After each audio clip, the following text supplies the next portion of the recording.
Jeff Groves, member of the Texas rock band Small Stars, an American with Irish, Native American, and French blood in his veins.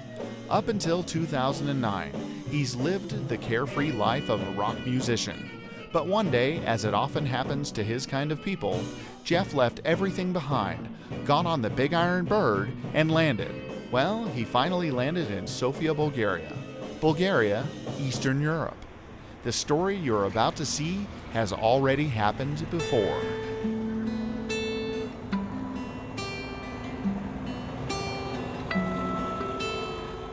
Макгахан.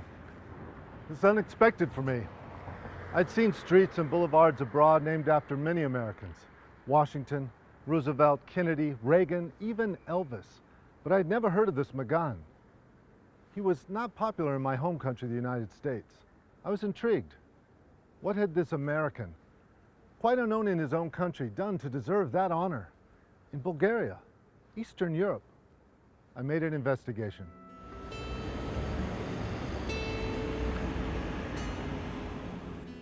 In 1876, 100 years after the American Declaration of Independence was written, Bulgarians rose up against the Ottoman Turks' empire.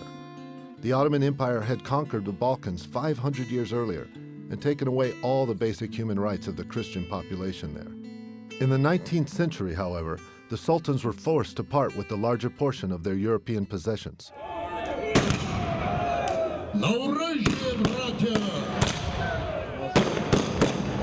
late April 1876, following an insurrection, the Bulgarians proclaimed their independence from the empire. The uprising was brutally crushed by the Turkish state. Over 30,000 Bulgarians were killed, most of them women, children, and old men. The Ottoman atrocities were publicly condemned in Europe. In order to investigate the situation, an American journalist came to Bulgaria, Дженюариъс Макгахан, a reporter for the world's most popular newspaper, the New York Herald, and the London paper Daily News, founded by Charles Dickens. Макгахан, a close friend of the American consul general in Constantinople, Eugene Schuyler, and of the popular Russian general, Mikhail Skobelev, the White General. They had been brothers in arms in Central Asia. When they met, Skobelev was a lieutenant colonel in the Russian army. Schuyler was in the diplomatic corps, and Макгахан was a war correspondent. In 1876, the consul general invited Макгахан to join a group of diplomats, the Brit Walter Bering, the Russian prince Alexei Tseretelev, the Frenchman Albin Rosé, and Schuyler himself, to visit the communities where the uprising had been most brutally crushed. One of the villages stricken with the most vileness was Batak. Before the uprising, its population had been 7,000 people. After the violent defeat of the rebels, which the European press and the historians later called the Batak Massacre, only about 2,000 people survived. The others were slaughtered by the hastily formed army of irregular Muslim soldiers, the Başibazuk. The literal meaning of Başibazuk in Turkish is damaged head. The Başibazuk troops were made up of Bulgarian Muslims. Under the encouraging eyes of the Turkish authorities and with their help, Bulgarians were slaughtered by Bulgarians. Because of the uprising, the Turks' brutal internal politics, and Макгаhan's reports, Russia declared war on the Ottoman Empire and utterly defeated the armies in less than a year. For the Bulgarians, it's a war for their liberation. After the Russian victory, Bulgaria finally reappeared on the political map of Europe. Макгахан reported from the hotspots of the military operation. He was right by the side of his friend Mikhail Skobelev, the White General. The American reporter died of typhus in Carigrad, aged 34. His remains were later transported to New Lexington, Ohio. The Bulgarian immigrants in the States put the inscription, Liberator of Bulgaria, on his gravestone.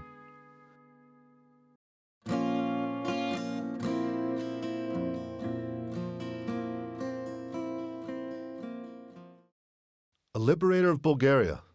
I'm really impressed. The Bulgarians are a truly grateful people. They called a simple military correspondent a liberator, because he fought for their freedom, if not with regiments and cannons, with his pen at least. Books are one thing, but I'd like to see how things actually looked a century and a half ago. They say that the atmosphere in Batak and the nature haven't changed at all. Right before we reach Batak, I meet a fellow American, Swain Uber. He has been living for quite a while now in the village of Fotinovo, near Batak, and knows all the old stories. He will be my guide in the history and nature of the region. Makgahan's reports were reprinted in several foreign newspapers, and they ended up turning the public opinion in Great Britain. But at the same time, Prime Minister Benjamin Disraeli said that Britain's greatness is through its tough, no-nonsense foreign policy that puts its own interest above the moral law. And it turned Bulgaria's fate around?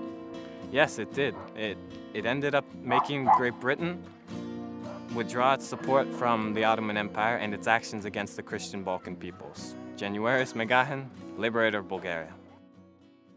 Here is how Макгахан described his first impressions of Batak. We at last emerged from a thick wood into a delightful little valley that spread out, a rich carpet of verdure before our eyes. A little stream came murmuring down through it, upon which there was built a miniature sawmill. This little valley with its rich, grassy slopes ought to have been covered with herds of sheep and cattle. Although he was an experienced war correspondent, he couldn't even have imagined what he was about to see in just a couple of hours. Later, he named his reports the Valley of the Tearless. The present-day name of the town, Batak, comes from the Turkish word Bataklık, which means swamp or marsh. Near the town, there was a large boggy lake. Few people knew the safe way through the fogs.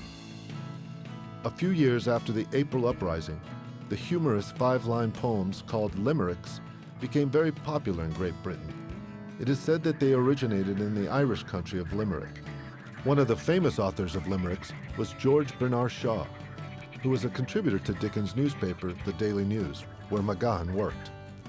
Here is a typical macabre limerick story from the English Channel of an unfortunate man that no one felt sorry for.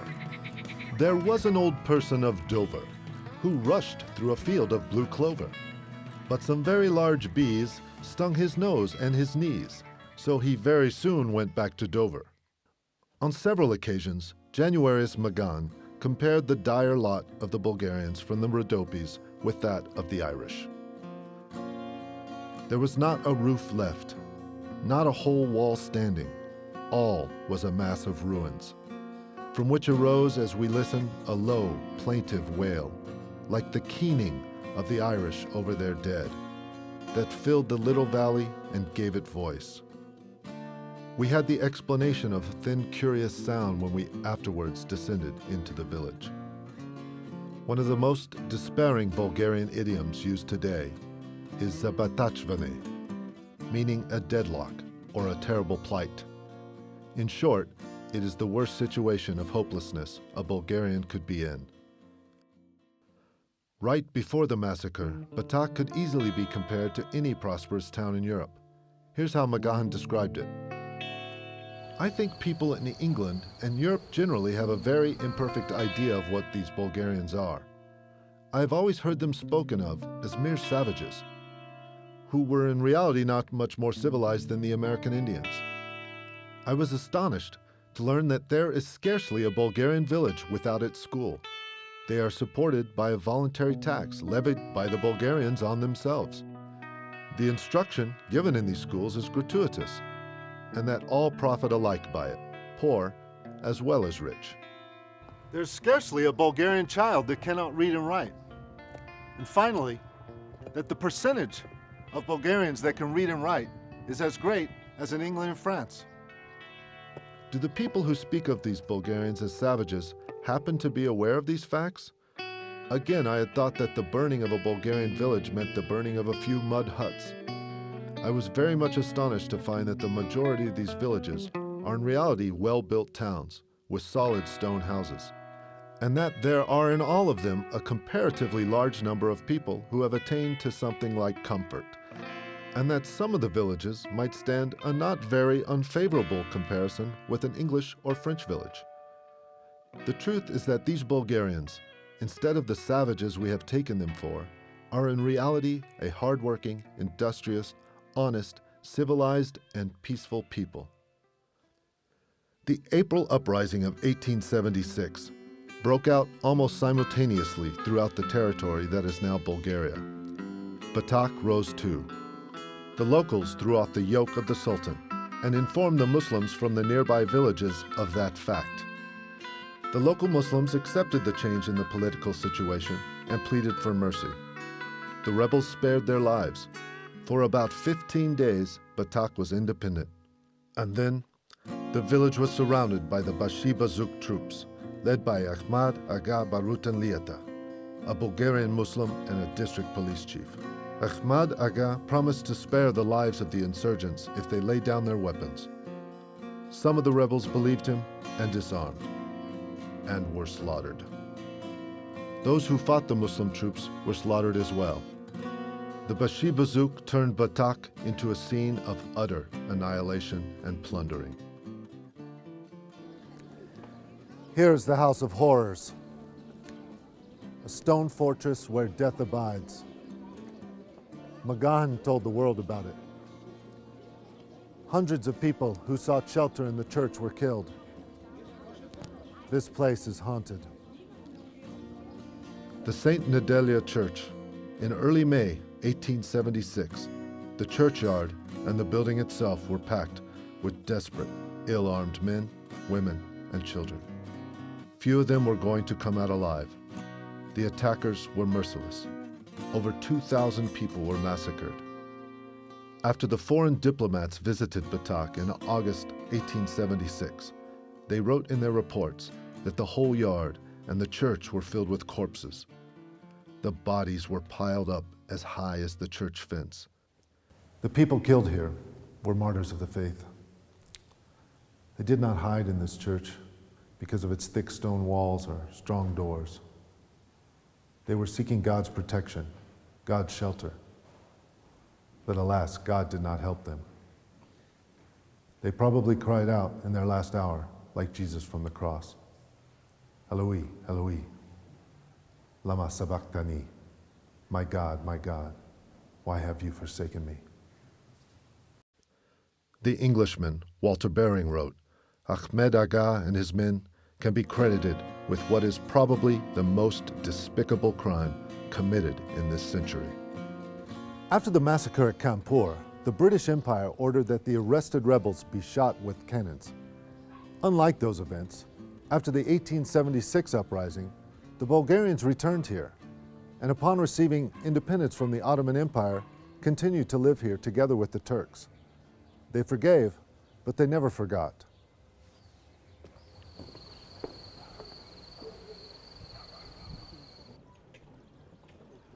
Today, the Bulgarian present-day musketeers pay homage to the victims.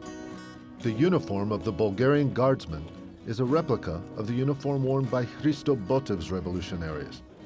Botev can be described as the Byron of Bulgaria, a romantic poet devoted to the concept of freedom.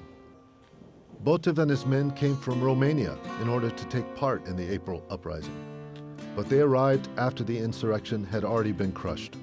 The majority of the 200 revolutionaries were killed, including Botev himself. The St. Nedelya Church is a holy place for Bulgarians. Every Bulgarian kid has been here at least once, as a student in elementary school.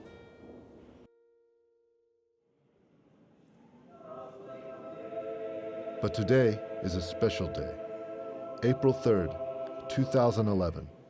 We're leaving Batak for the capital, Sofia. An unprecedented event is about to take place. The Bulgarian Orthodox Church is about to canonize the martyrs from Batak and declare them to be saints. All of them. Glorification is an extremely rare act in the Eastern Orthodox Church. The last time a Christian was declared a saint was 47 years ago. Today, all Bulgarian bishops are gathered in the St. Alexander Nevsky Cathedral, as well as many state officials and ordinary believers. The Valley of the Tearless is now a valley of saints.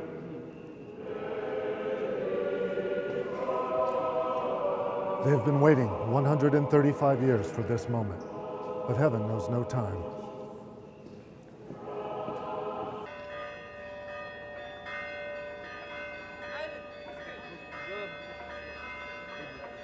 6 weeks later, the sanctified icon of the new saints is back in Batak. The procession turned into one of the most impressive events for the Orthodox world. 50 archbishops from all over the country came to Batak to take part in it. Over 300 priests arrived from the Plovdiv eparchy alone. And because family ties are especially strong in Batak, there is hardly a citizen who is not directly related to a saint today.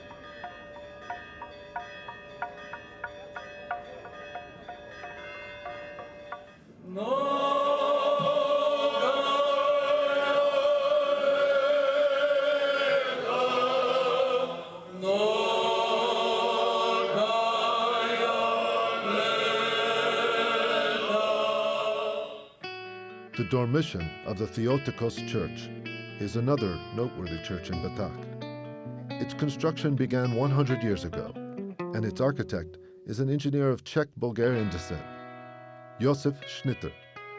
He provided valuable expert assistance to the Russian troops during the war against the Ottomans. The people of Batak have always felt very kindly toward the Russians. The golden dome you see over there is the dome of the St. Michael the Archangel Chapel.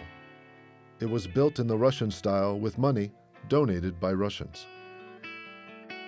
A century and a half later, the nature around Batak and the atmosphere of the town seem unaffected by the years. Batak municipality is located in southern Bulgaria, on the slopes of the Rhodope Mountains. The average elevation of the area is about 1,000 meters above sea level. The town of Batak is surrounded by hills. Rivers run down the mountain. Lakes mirror the skies. Forests and meadows spread their lush greenery far and wide.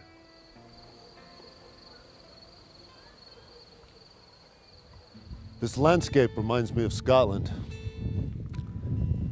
Around every corner I expect an ancient castle to appear. Obviously, Macgahan's Appalachian heart would have been moved at such a sight. Was he prepared for the horror that he would face after such beauty?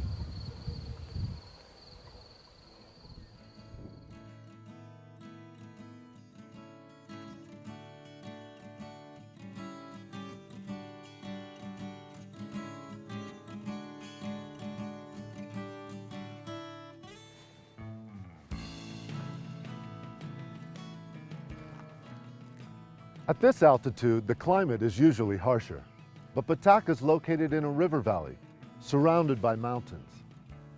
A warm southern wind blows up from the Aegean Sea. The locals call it the White Wind, because in Bulgarian, the Aegean is known as the White Sea. White wind, White Sea.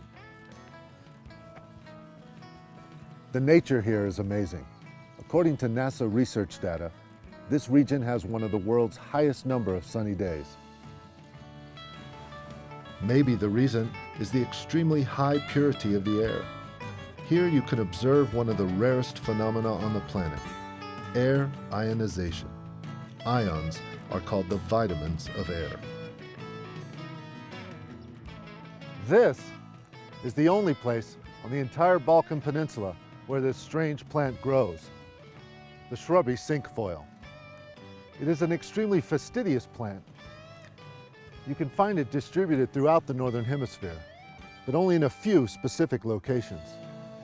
The botanist Carl Linnaeus, the first to divide flora and fauna into orders and families, found it on the Swedish island of Gotland and gave it its name. The shrubby cinquefoil is also found in Siberia and North America. Why did it choose this specific part of the Balkans? This remains a mystery, a plant with attitude. And the formidable city of the ants, astounding insects with such a complex social organization that sometimes I wonder why they still tolerate us on their planet.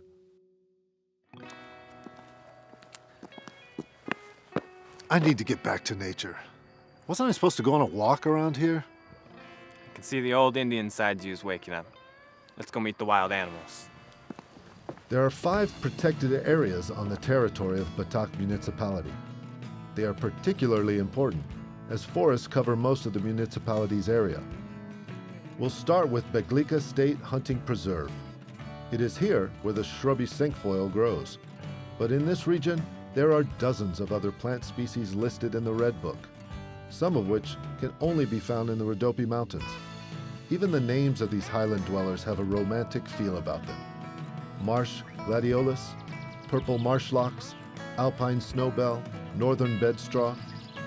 The highest point in the hunting preserve is the third highest peak in the Rhodopes, Syutkia, 2,186 meters above sea level. On a clear day, you can see the Aegean Sea from it. The lowest point is 1,527 meters, the waters of the Golyam-Beglik Dam. Amidst the heights of the mountain, the dam lakes are rather like inner seas. There is even a real gulf here. The Blue Gulf is a haven for all those who can still hear the call of the wild. These woods abound in various wildlife, as the boreal forests of Canada, and the rivers and dam lakes are teeming with fish. Among the kings of the fauna are the red deer, wildcat, roe deer, wolf, and wild boar. But this was just the beginning. We're on our way to Beglika Dam. It is 7 kilometers long, with maximum depth of 43 meters, which is the exact depth of the Sea of Galilee, where Christ walked on the water, according to the Bible. Our next stop is Shiroka Polyana, the water realm. 3 rivers have their sources here, and there are 4 dams and lakes in the area.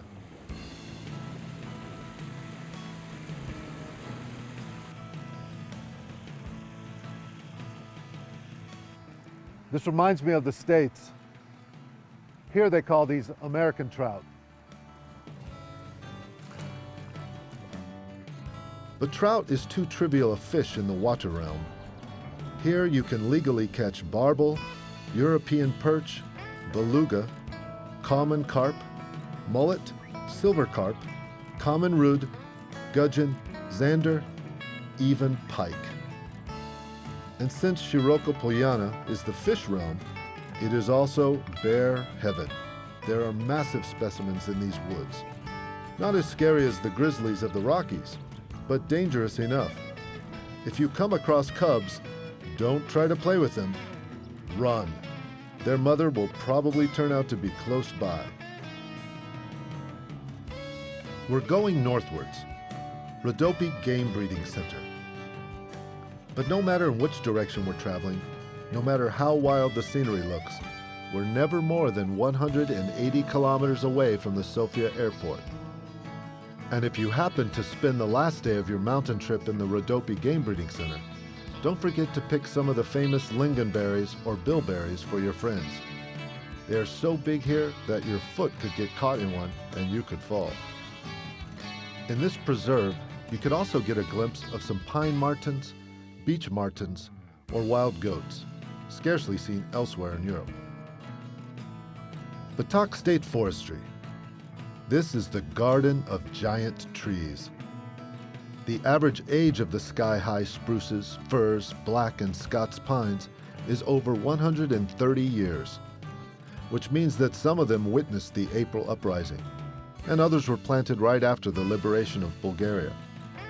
Among the trees, on the wild Alps, mouflons graze, a subspecies of the wild sheep that are considered exotic even in Bulgaria, as well as deer. The last forestry we're visiting is Borovo. It's like a miniature Jurassic Park, but only if you have left your shoes in one of the luxurious rooms in the guest house. You must tread very quietly here. The capercaillies, snipes, and wood pigeons here are almost as big as their ancestors, the dinosaurs. Literally huge, but unlike the ancient reptiles, very easily frightened. And if you look hard enough, there's a chance to see an eagle, falcon, or hawk soaring in the sky above. But Borovo is best known for the beautiful deer.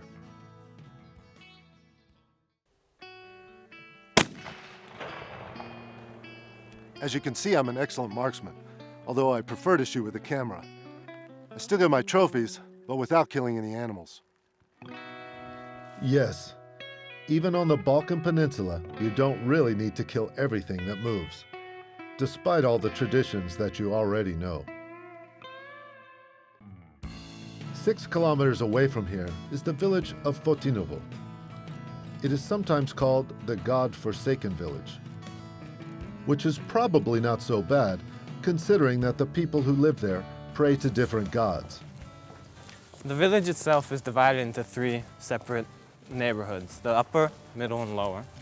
See, the interesting thing about this village is that 50% is Bulgarian, and then the other 50% Bulgarians of Turkish descent, but they all live together harmoniously. But Fotinovo, they say, is the opposite of Yugoslavia. It is an example of centuries of peaceful coexistence of different ethnicities. It's situated 1,100 meters above sea level. The village is divided into 4 quarters, and the larger part of it rests on the sunny bank of the Fotinska River. The Romans built numerous stone roads in the area and connected the Thracian settlement Basapara with the Aegean Sea. The Camera Bridge in the Ginevra area was built on a Roman road as well. The legend says that centuries ago, timber merchants from Genoa used it. This is where the area got its name. The Camera Bridge was built in the late 16th century over the remains of the old Roman bridge. It is remarkable how harmoniously it fits its surroundings. The Romans passing through here must have seen the exact same thing. Fotinovo was mentioned in Ottoman documents as early as 1576. Yeah, stop to look at this roof here. Before, the local people would build their roofs out of slate as opposed to clay tiles. But the skill has disappeared, and now Fotinovo is one of the few places where you can actually find these 200-year-old houses. Nature is just as important to the people of Batak today as it was in the 16th century, when they first started settling here. What attracted them to this place was the abundance of wood. In the 19th century, there were over 200 lumber mills in the area. It's not very different today.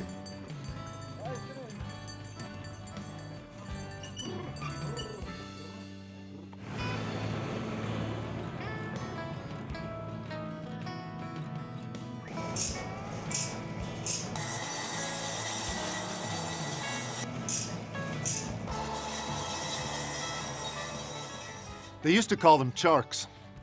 Chark is a Persian word that means mechanism.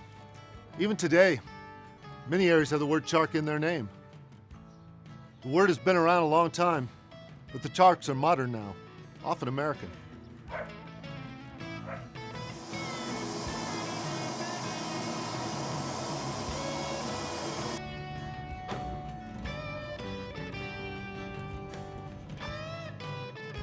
The third village in the municipality, Nova Mahala, is very close by. The locals believe they are descendants of the Yuruks, a nomadic Turkic people. Between the 14th and the 20th century, Yuruks settled in the most beautiful mountain areas from Asia Minor to Europe.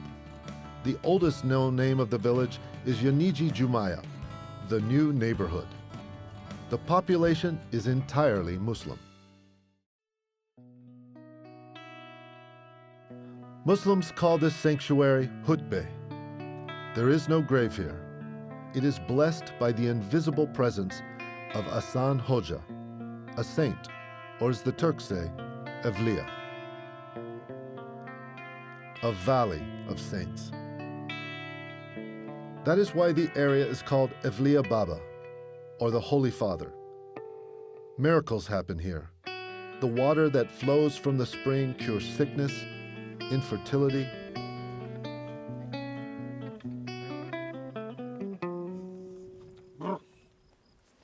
Horse riding is a very common way to get around in Nova Mahala and Fotinovo. Yeah. The Tsigov Chark Resort. It is a unique combination of altitude of over 1,000 meters above sea level, an artificial lake, vast meadows, ski tracks, and bicycle tracks. The dam lake was built on the place of the legendary Batak swamp. It is about 9 kilometers long and over 30 meters at its deepest. This is how I imagine the angler's heaven. Over 10 species of fish could be caught in the waters of the dam all year round.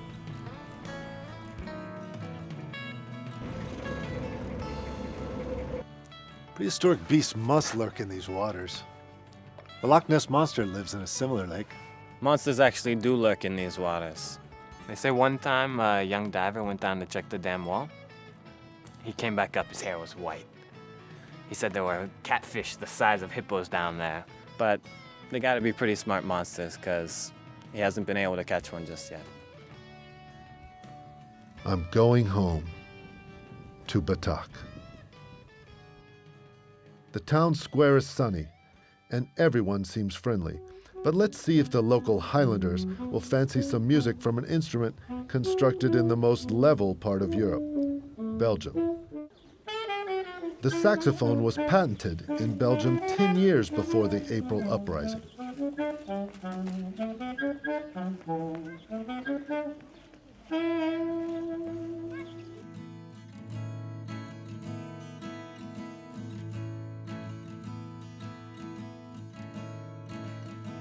You are a true liberator. Or as your patron Dickens put it, liberty, equality, fraternity, or death. The last much the easiest to bestow, O guillotine. You have chosen to help Batak, here, where people chose the yataghan over slavery. My choice is very simple, to be free like you and the other people of the mountain. I left America for Bulgaria. Why don't you leave your big city for Batak? Just for a while.